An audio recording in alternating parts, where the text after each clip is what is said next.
5 ಜಿಲ್ಲೆಯ ಪೊಲೀಸರಿಗೆ ಬೇಕಾಗಿದ್ದ ಈ ನಟೋರಿಯಸ್ ಕಳ್ಳತನದ ಕರಿಯರ್ನಲ್ಲಿ ಇದುವರೆಗೂ 150 ಕಳ್ಳತನದ ಕೇಸ್ ದಾಖಲಾಗಿದೆಯಂತೆ ಈ ಕಳ್ಳನ ಮೇಲೆ. 5 ಜಿಲ್ಲೆಯ ಪೊಲೀಸರು ಕೂಡ ಹುಡುಕಾಟವನ್ನ ನಡೆಸ್ತಾ ಇದ್ರು ಈ ನಟೋರಿಯಸ್ ಕಳ್ಳನ ಮೇಲೆ. ಇದೀಗ ಪೊಲೀಸರ ಅತಿಥಿಯಾಗಿದ್ದಾನೆ. ವದಾರಿಣಪುರ ಪೊಲೀಸರಿಂದ ಸೈಯದ್ ಅಸ್ಲಾಂ ಅರೆಸ್ಟ್ ಮಾಡಲಾಗಿದೆ.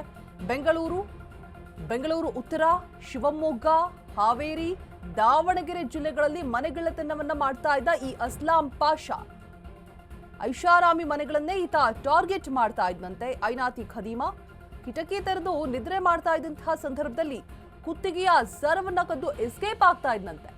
ಬಂಧಿತ ಆರೋಪಿಯಿಂದ 22.5 ಲಕ್ಷ ಮೌಲ್ಯದ ಚಿನ್ನಾಭರಣವನ್ನ ಸದ್ಯಕ್ಕೆ ವಶಪಡಿಸಿಕೊಳ್ಳಲಾಗಿದೆ.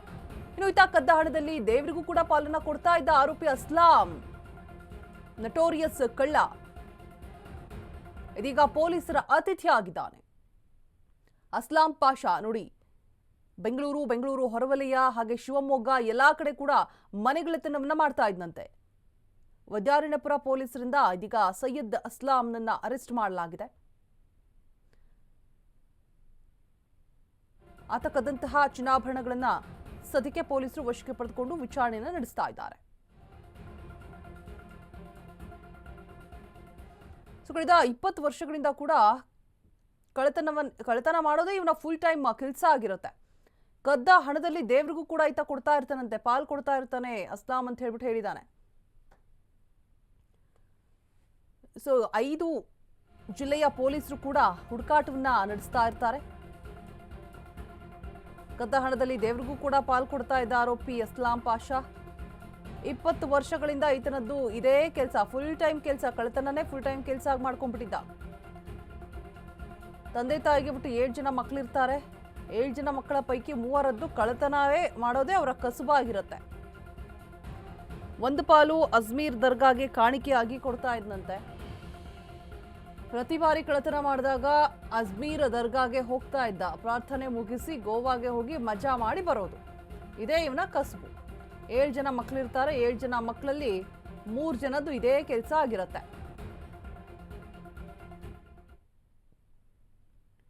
ನೋಡಿ, ದರ್ಗಾಗೂ ಕೂಡ ಈತ ಏನು ಕಳ್ಳತನ ಮಾಡ್ತಾನೆ ಅದರಲ್ಲಿ ಇಷ್ಟು ಕಾಣಿಕೆ ಅಂತ ಹೇಳ್ಬಿಟ್ಟು ಅಜ್ಮೀರ್ ದರ್ಗಾಗೂ ಕೂಡ ಹೋಗಿ ಕಾಣಿಕೆಯನ್ನ ಸಲ್ಲಿಸ್ತಾ ಇದ್ನಂತೆ. ಅದಾದ್ಮೇಲೆ ಉಳಿದ ದುಡ್ಡಲ್ಲಿ ಗೋವಾಗೆ ಹೋಗ್ಬಿಟ್ಟು ಸಖತ್ತಾಗಿ ಮಜಾ ಮಾಡ್ಕೊಂಡು ವಾಪಸ್ ಬರೋದು. ಒಟ್ಟು ತಂದೆ ತಾಯಿ 7 ಜನ ಮಕ್ಕಳಿರ್ತಾರೆ. ಅದರಲ್ಲಿ 3 ಜನ ಮಕ್ಕಳದ್ದು ಬರೀ ಇದ್ದೇ ಕೆಲಸ, ಕಳ್ಳತನ ಮಾಡೋದೇ ಇವರು ಕಸುಬನ್ನಾಗಿ ಮಾಡ್ಕೊಂಡಿರ್ತಾರೆ. 5 ಜಿಲ್ಲೆಯ ಪೊಲೀಸರು ಕೂಡ ಹುಡುಕಾಟವನ್ನ ನಡೆಸ್ತಾ ಇರ್ತಾರೆ. ಈ ನಟೋರಿಯಸ್ ಕಳ್ಳನಿಗೆ ಇದೀಗ ಸೆರೆ ಸಿಕ್ಕಿದ್ದಾನೆ. ಕದ್ದ ಹಣದಲ್ಲಿ ಒಂದು ಪಾಲ್ ಅಜ್ಮೀರ್ ದರ್ಗಾಗೆ ಕೊಡೋದು ನೋಡಿ, ಕಳ್ಳರಲ್ಲೂ ಕೂಡ ಒಳ್ಳೆತನ ಇರುತ್ತೆ ಅಂತ ಹೇಳೋದು ಇದಕ್ಕೆ ಅಂತ ಅನ್ಸುತ್ತೆ. ನೋಡಿ, ಕದ್ದ ಹಣದಲ್ಲಿ ಕಾಣಿಕೆ ರೂಪದಲ್ಲಿ ಕೊಡ್ತಾ ಇದ್ದಂತೆ ದರ್ಗಾಗೆ. ಅದಾದ ನಂತರ ಉಳಿದ ಹಣವನ್ನೆಲ್ಲ ಹೋಗಿ ಮಜಾ ಮಾಡ್ಕೊಂಡು ಬರೋದು. ಈ ಬಗ್ಗೆ ಹೆಚ್ಚಿನ ಡೀಟೇಲ್ಸ್ ಅನ್ನ ಕೊಡೋದಕ್ಕೆ ನಮ್ಮ ಪ್ರತಿನಿಧಿ ಅಭಿಷೇಕ್ ಜೈಶಂಕರ್ ದೂರವಾಣಿ ಸಂಪರ್ಕದಲ್ಲಿ ಜಾಯಿನ್ ಆಗ್ತಾ ಇದ್ದಾರೆ. ಅಭಿಷೇಕ್, ನೋಡಿ, ಈತ ಕದ್ದ ಹಣದಲ್ಲಿ ಅಂದ್ರೆ ಸ್ವಲ್ಪ ದುಡ್ಡನ್ನ ಮಜಾ ಮಾಡ್ಕೊಂಡು ಬರೋದು, ಇನ್ನು ಸ್ವಲ್ಪ ದುಡ್ಡನ್ನ ದರ್ಗಾಗೆ ಕಾಣಿಕೆಯಾಗಿ ಸಲ್ಲಿಸ್ತಾ ಇದ್ದ. ಇದನ್ನ ಕೇಳಿದ್ರೆ ನಿಜಕ್ಕೂ ವಿಶೇಷ ಅಂತ ಅನ್ಸುತ್ತೆ. 5 ಜಿಲ್ಲೆಯ ಪೊಲೀಸರು ಕೂಡ ಹುಡುಕಾಟವನ್ನ ನಡೆಸ್ತಾ ಇರ್ತಾರೆ. ಇದೀಗ ಸೆರೆ ಸಿಕ್ಕಿದ್ದಾನೆ. ಸೊ ಇವನ ಹಿನ್ನೆಲೆ ಏನು? 7 ಜನ ಮಕ್ಕಳಿರ್ತಾರೆ, ಅದರಲ್ಲಿ 3 ಜನ ಮಕ್ಕಳದು ಇದೇ ಕಸಬಂತ ಹೇಳಲಾಗ್ತಾ ಇದೆ. ಕಂಪ್ಲೀಟ್ ಮಾಹಿತಿಯನ್ನ ಕೊಡೋದಾದ್ರೆ ಅಭಿಷೇಕ್. ಈಗಾಗಲೇ ಏನು ಈತನನ್ನ ಬಂಧನ ಮಾಡಿದಂತಹ ಸಂದರ್ಭ ಬಳಿಕ ಈತನ ಮೇಲೆ 40ಕ್ಕೂ ಹೆಚ್ಚು ಕಳ್ಳತನ ಪ್ರಕರಣ ಇರುವಂತದ್ದು ಬೆಳಕಿಗೆ ಬಂದಿದೆ. ಈತ ಪ್ರತಿಯೊಂದು ಮನೆಯಲ್ಲಿ ಕದ್ದ ಬಳಿಕ ಕದ್ದ ಒಂದು ಪಾಲನ್ನ ಅಜ್ಮೀರ್ ದರ್ಗಕ್ಕೆ ಒಂದು ರವಾನೆಯನ್ನ ಮಾಡ್ತಿದೆ. ಅಂದ್ರೆ ದರ್ಗಕ್ಕೆ ಕೊಟ್ಟು ತನ್ನ ಒಂದು ಪ್ರಾಯಶ್ಚಿತ ಮಾಡ್ಕೊಳ್ಳೋದಕ್ಕೆ ಅಲ್ಲಿಗೆ ಒಂದು ದಾನವನ್ನ ಮಾಡ್ತಾ ಇದ್ದ ಅಂತ ಹೇಳಿ ಆತ ಹೇಳ್ಕೊಳ್ತಾ ಇದ್ದ. ಮತ್ತು ಈಗಾಗಲೇ ಈ ಸಂಬಂಧವಾಗಿ ಎಲ್ಲೆಲ್ಲಿ ಕದ್ದಿದ್ದಾನೆ ಮತ್ತು ಅಜ್ಮೀರ್ ದರ್ಗದಲ್ಲಿ ಯಾವ ಒಡವೆಗಳನ್ನ ಅಲ್ಲಿ ದಾನವನ್ನ ಮಾಡಿದ್ದಾನೆ ಅದೆಲ್ಲದರ ರಿಕವರಿ ಮಾಡೋದಕ್ಕೆ ಈಗಾಗಲೇ ಪೊಲೀಸರು ತೆರಳಿರುವಂತದ್ದು ಬೇರೆ ಕಡೆ. ಮತ್ತು ಈತ ಒಂದು ಏರಿಯಾದಲ್ಲಿ ಕಳ್ಳತನ ಮಾಡಿದ್ರೆ ಒಂದೇ ಮನೆಯಲ್ಲಿ ಕಳ್ಳತನ ಮಾಡ್ತಿದ್ದ. ಮತ್ತೆ ಆ ಏರಿಯಾ ಬಿಟ್ಟು ಹೊರಗಡೆ ಹೋಗಿ ಆತ ಕೃತ್ಯವನ್ನ ಎಸಗ್ತಾ ಇದೆ. ಅದು ಕೂಡ 1 ವಾರಗಳವರೆಗೆ ಗ್ಯಾಪ್ ಅನ್ನ ಇಟ್ಕೊಂಡು ಬೇರೆ ಬೇರೆ ಏರಿಯಾಗಳನ್ನ ಸೆಲೆಕ್ಟ್ ಮಾಡಿ ಅಲ್ಲಿಂದ ಪರಾರಿಯಾಗುವಂತಹ ಒಂದು ಕೆಲಸಗಳನ್ನು ಕೂಡ ಮಾಡ್ತಾ ಇದ್ದ. ಇದೆಲ್ಲವೂ ಕೂಡ ಹಣವನ್ನ ಅಂದ್ರೆ ಕದ್ದ ಚಿನ್ನಾಭರಣವನ್ನ ಮಾರಾಟ ಮಾಡಿ ನಂತರ ಗೋವಾದಲ್ಲಿ ಒಂದು ಪಿಕ್ನಿಕ್ ಅನ್ನ ಮಾಡ್ತಾ ಇದ್ದ. ಮತ್ತು ಆ ಗೋವಾಕ್ಕೆ ಹೋದಂತಹ ಸಂದರ್ಭದಲ್ಲಿ ತನ್ನ ಪತ್ನಿ ಮತ್ತೆ ಮಕ್ಕಳನ್ನು ಕೂಡ ಕರೆದುಕೊಂಡು ಹೋಗಿ ಇದ್ ಮಾಡ್ತಾ ಇದೆ. ಆದ್ರೆ ಮನೆಯವರಿಗೆ ಯಾವುದೇ ರೀತಿಯಾದಂತಹ ಒಂದು ವಿಚಾರಗಳು ಗೊತ್ತಿರ್ಲಿಲ್ಲ. ಅಂದ್ರೆ ಈತ ಕಳ್ಳತನವನ್ನೇ ಮಾಡಿ ಈ ರೀತಿಯಾದಂತಹ ಒಂದು ಪಿಕ್ನಿಕ್ಗೆಲ್ಲ ಕರ್ಕೊಂಡು ಹೋಗ್ತಾನೆ ಅನ್ನುವಂಥದ್ದು.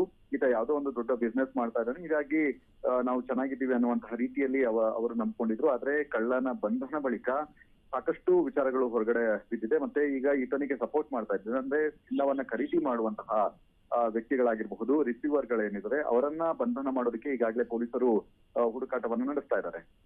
ರೋಜಾ, ಥ್ಯಾಂಕ್ ಯು ಜಯಶಂಕರ್, ತಮ್ಮೆಲ್ಲ ಅಭಿಷೇಕ ಡೀಟೇಲ್ಸ್ಗಾಗಿ.